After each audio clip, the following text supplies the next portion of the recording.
Hello friends मु देवस्मिता आपण मानक स्वागत करछि मो यूट्यूब चैनल को। आशा करछि आपण माने समस्ते बहुत भलरे थिबे। मु भी बहुत भलरे अछि। देखंतु रिसेंटली कार्तिक पूर्णिमा गला तो आमे आसीछु चकापादर विरूपाक्ष शिव मंदिर बुलिबा को। तो मु आपण मानक सहित मंदिर रो पूरा वीडियो शेयर करिवे। मंदिर भितरे मोबाइल अलाउ नाही तो ठाकुरंकर फोटोस मु आपण मानक देखैबे। तो देखंतु आमे एठी लाइन एठी आइछु जेतु पूर्णिमा और कोविड पई कि टिके अल्प भीड़ अछंती तथापि बहुत लोक अछंती। तो आसतु जीवा मंदिर भितर आहरी छोट मोट बहुत सारा मंदिर अच्छी अलग मंदिर सब मंदिर भितर बुली देखा। पूरा कंधमाल सहर ये मंदिर एक प्रसिद्ध मंदिर।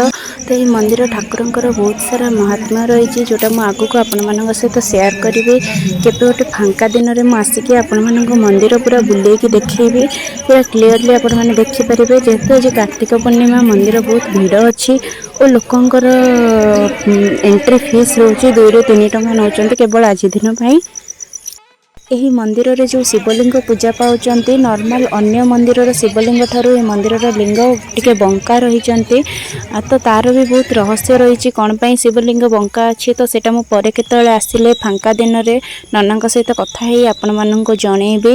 देखते ये मंदिर भितर आपन को बहुत सारा मंदिर देखा मिल जाव। ये सामने देखि पार्थिबे आनंदेश्वर शिव मंदिर सेठी भी शिव पूजा पाउचंती। तो आपण माने जितले आसीबे चकापाद किंबा फुलवाणी सहर को ये मंदिर निश्चय बुलवा को आसबे। मु लिंक डिस्क्रिप्शन बॉक्स रे दे देबी।